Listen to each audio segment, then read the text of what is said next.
Now let's bring in our first guest tonight, author of Laptop from Hell, Fox News contributor, Miranda Devine.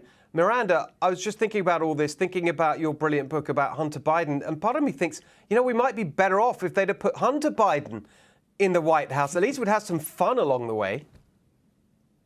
Well, actually, that's true. He's probably smarter than his father. But look, listening to you, it's really sad that this has happened. And I think that the reason that Biden voters, particularly and independents, are so disappointed and disillusioned with the president is because his big promise, as you just said, was to unify the country, a divided country already. Yeah. But all he's done is exacerbate those divisions. He has done it not inadvertently, but spitefully, deliberately, pitting American against American, basically slandering 75 million Trump voters as white supremacists and domestic terrorists. He's sicked his DOJ onto mums and dads protesting at school board meetings against leftist brainwashing of their children. He's demonised the unvaccinated for some bizarre reason. He thinks that they are synonymous with Trump voters when, I mean, the demographics are quite different.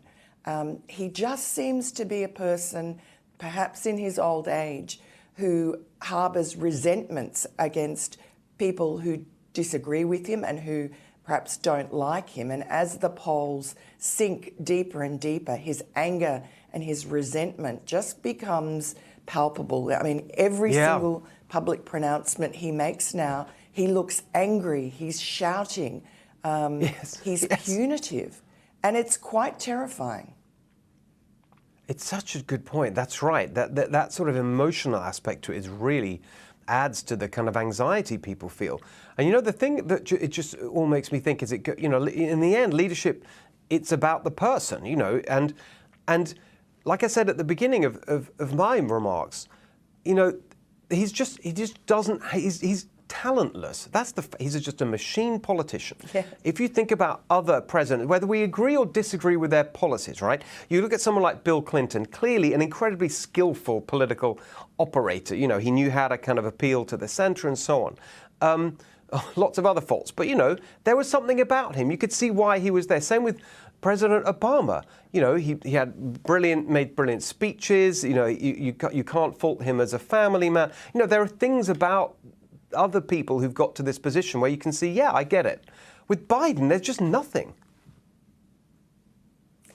Absolutely right. I mean, every other president really has been exceptional in some way.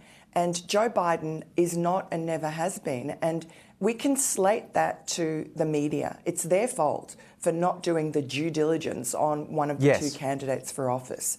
You know, they were so determined to get rid of Donald Trump, and they thought that all the other Democratic candidates, the younger ones, the more talented ones, were just too far left. They weren't palatable for what is really an electorate that's moderate. You know, most Americans are centrists. And so they put forward Joe Biden, but it wasn't the real Joe Biden. It was the myth of Joe Biden as this sort of benign uncle, this moderate politician who's tough on crime and a pretty centrist guy who wouldn't rock the boat, who would be empathetic to people coming out of a pandemic, who had suffered great tragedy himself. None of these things have panned out. In fact, he's a nasty person. He's cognitively failing, and he's also incompetent. And I mean, that's obvious through his entire career. And underneath it all is this corruption. You know, it's what I wrote about in Laptop from Hell. It means that his influence peddling all his career and internationally when he was vice president is now impacting on his presidency because he's compromised in the eyes of China and Russia, America's greatest adversaries. Exactly, and actually, you know, you nailed it right there because the story you pursued relentlessly and brilliantly laid out in your book is the best example of how he was not vetted properly And that's why the whole thing was so outrageous. And look what we're stuck with. Miranda, thank you so much. Great to see you. Hey, Sean Hannity here. Hey, click here to subscribe to Fox News YouTube page and catch our hottest interviews and most compelling analysis. You will not get it anywhere else.